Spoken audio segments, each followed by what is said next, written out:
සුබ දවසක් ඔයාලා හැමෝටම. ඔන්න අදත් ඔයාලා එකතු වෙලා ඉන්නවා SK Danu Wildlife YouTube channel එකේ අලුත් වීඩියෝ එකක් එක්කලා. ඉතින් අද මම ඔයාලට අරන් ඇවිල්ලා තියෙනවා ඔයාලා මේ වීඩියෝ එකේ දකින්න මේ පක්ෂියා මෙයාගේ නම ඇවිල්ලා සර්ප පක්ෂියා කියලා තමයි ඉතින් හඳුන්වන්නේ. Snake bird. තවත් මෙයාගේ නමක් තියෙනවා ඇනින්ගා කියලා.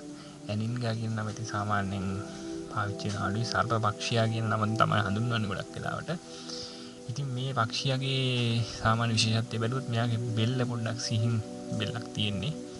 උල් හොටයක් තියෙනවා මෙයාට. මෙයා සාමාන්‍යයෙන් අපි එදින්දා දක්න දියකාවට ගොඩක් සමානයි. ඉතින් ඒ වගේම කෙනෙක් තමයි මෙයා ජලයේ ජීවත් වෙන ජලජ පක්ෂී විශේෂයක් තමයි මෙයාලා. ඉතින් මෙයා සාමාන්‍ය ජලයේ යට කිමිදිලා ජලයේ ඉන්න මසුන් අල්ලගන්න අනික් පක්ෂීන් එක්ක බලුවම ඊට වඩා පොඩ්ඩක් දක්ෂයෙක් මෙයා. ඉතින් ඒ වගේම මෙයා ගොඩක් වෙලාට ඔය ජලයේ පීනුයින් මේ යන ගමන් ඔළුව උඩට තියාගෙන ඉන්න පුළුවන් ඔළුව විතරක් පේන්නේ. ඉතින් ඒ හින්දා තමයි මෙයාට මේ නම ලැබිලා තියෙන්නේ සර්ප පක්ෂියා කියලා. එතකොට මේ ඔළුව උඩට තියාගෙන ඉන්නේ මෙයාව පේන්නේ සර්පෙක් වගේ. ඒ හින්දා තමයි සර්ප පක්ෂියා කියලා මෙයාව හඳුන්වන්න හේතුව. ඉතින් මෙයා ගොඩක් වෙලාට ඔය පියාපත් වේල ගන්න අවුවේ පියාපත් ඈඩ් කරගෙන ඉන්නවා. මේ වගේ මෙයාලා ගොඩක් වෙලාට අපිට දකින්න පුළුවන් වෙනවා වැව් වල විල් සාමාන්‍ය පුඩා විල් අද්ද ඒ වගේම මඩ වගුරු වගේ තියෙන තැන් වල තමයි ඉතින් මෙයාලා දකින්න පුළුවන් වෙන්නේ. ඔය මත්ස්‍යයන් වැඩියෙන් ගැවසෙන ස්ථාන වල තමයි මෙයාලා ඉතින් ඉන්නේ. ඒ වගේම මෙයාලා අනිත් පක්ෂීන්ට වැඩිය ගොඩක් වේගෙන් ජලයට පීනලා ගිහිල්ලා මාළු අල්ලගන්න පුළුවන් හැකියාව තියෙනවා.